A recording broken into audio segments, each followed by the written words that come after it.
your place on fire. I'ma make it burn. I'ma make it burn. It's gonna kill. I'm gonna set your place on fire. I'ma make it burn.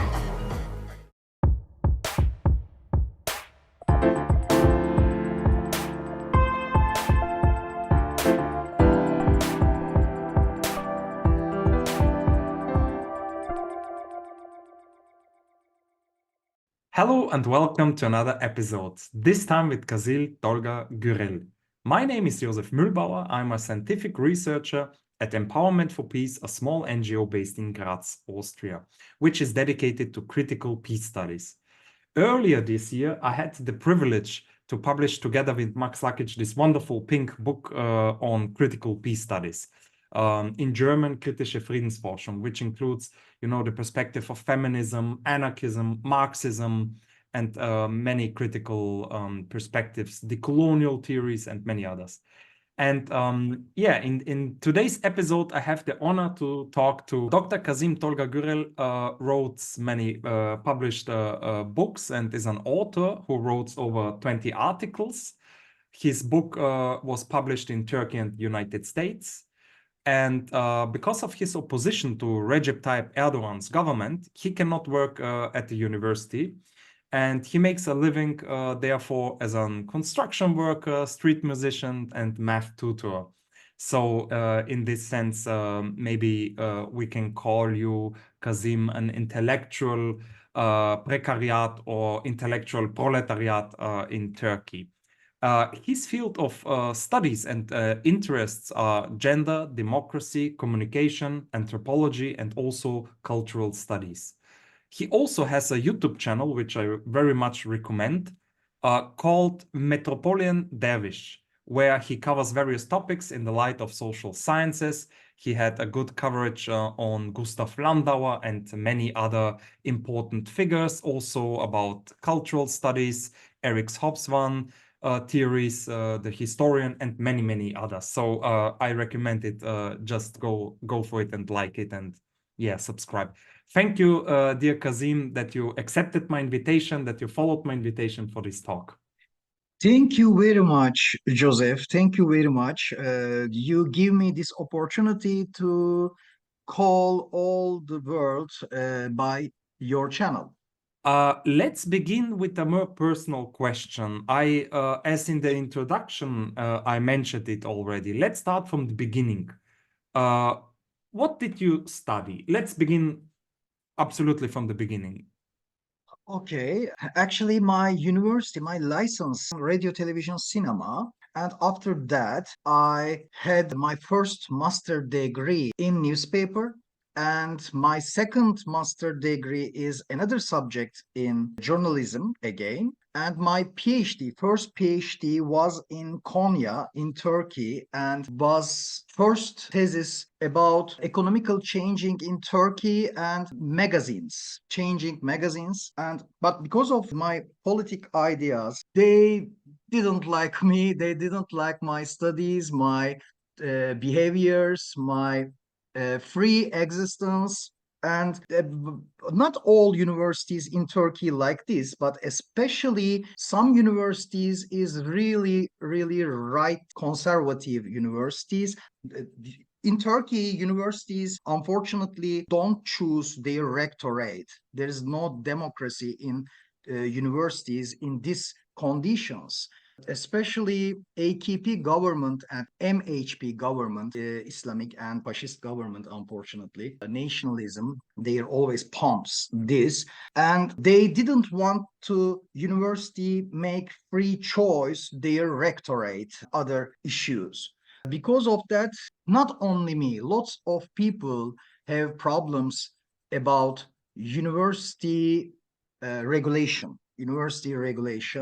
My last PhD was really, really free place in Anatolia University. Even I have opposite ideas. I made a PhD thesis about gender, especially LGBTI+. This is not easy subject for Turkey, you guess. But my teachers are really liberal, democratic persons. They were liberate. After my PhD, unfortunately, I can't work in universities. They don't like LGBTI plus subjects. My writings are generally about radical democratic ideas. My writings have these opinions generally. Because of that, unfortunately, I was out, but that's okay. You said I was construction builders, worker, street player, and lots of job I did. This is a laboratoire, like social science laboratoire, and I really met lots of people, migrations, sex workers, outside of society. People lives outside of society. I met with them. I had wrote since I was 9 years old, 10 years old, and I'm still going on. University didn't give me this. Nobody gives you this because if your conscious wonder, if your conscious worry about society issues, and if you have a heart, you should write because write is like your gun. Maybe we can say like this: against fascism, against racism, against homophobia, against all cruelties. Yeah, that sounds very interesting. I did my homework, and overall in Turkey, about 62% of academics are men, and only 38% are women. So it was a study conducted in 2022, so it's recently. But not only in Turkey, in Austria we have the same. How is the academic field in Turkey? So can you express your academic work? Is it, if it's for example against NATO, against I don't know, nationalism, because for example I saw and I wrote no I read interesting paper by a German researcher, Janis Grimm, who described it for the German academia, and also I see it in Austria. For example, the spaces are shrinking, for critical debate. Also, we have the topic of Ukraine war or Gaza war.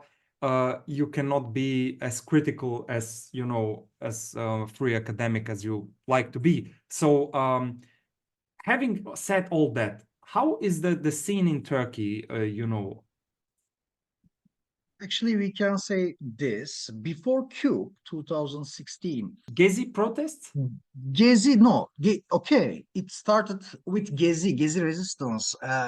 Gezi resistance was really important for Turkey because in the first time, government shocked about this. And of course, after Gezi resistance, they pumped other hegemony. But CUBE, I'm talking about CUBE, Fethullah Gülen happenings. After this coup, especially Turkey politics very changed. They really pressured all society, not only university, all society. In the universities, for example, okay, there are some opposite academicians in university, but they are minority and they generally silence. They are silence. If you write against hegemony, okay, maybe they didn't kick out of you from university, but they can do. They can too. Definitely, your articles didn't accept academic journals, and you will be other. Definitely, you will be other. We can say this because I have lots of friends in universities and they are generally silenced. For example, if you are in leftist unions like Eğitim Sen, we say Eğitim Sen, this is very big problem. Okay, they are not definitely kick out of you, but they are pressure. This is sterile strategies, I think. Word is the same. This is neoliberal politics. It's about neoliberal politics because all capitalists have very big area in front of them, very big area. There are unfortunately very little protesto or something like this. Okay, of course, in the world there are lots of protesto, but it's not enough. Unfortunately, we are atomized. Minor groups, all the world. Because of that, of course, Turkey is another part of the old world, and this is not about only Turkey. This is about the world, I think. I found an article. We can put the link in the YouTube info box. Turkey's purge of critical academia, and this is what you're referring for. Academic freedom has always been limited under threat by the state in Turkey, but since the beginning of 2016, academic freedom in Turkey and the broader field of higher education has been subject to a sustained campaign of state repression that is unprecedented in the history of the Turkish Republic. The crackdown on academia undertaken by Recep Tayyip Erdogan and his ruling Justice and Development Party, AKP, began in early 2016 with the repression of a group of anti-war university professors and scholars. Haklı barış talebine imza atan 2000'e aşkın akademisyenin arasından akıl almaz gerekçelerle seçilen ve aynı akıl dışılıkla tutuklanan 4 dostumuz Of hundreds more university closures even and institutional restructuring during the emergency rule that followed the failed coup d'etat in July 2016. It was an attempt against President Erdogan. So and the authorities, it's written there, also routinely interferes in student protests on campuses and monitoring the academic research on sensitive topics. So they have an eyes, they always have an eyes on Of course, for example, you can't speak like this any academician from Turkey. In Turkey, you can't. I'm out of academy. Because of that, I can tell this to you. Because of course they are afraid. This is not their fault. They are afraid. They have family, and our economical condition is very bad. Because of that, hegemony pressure is increasing. They can't speak. They're not fault, but I will speak. I'm not afraid of them. Believe me, I'm not afraid of them. Yeah, you have to be courageous if you want to follow your your freedom and freedom of expression. You have to be courageous.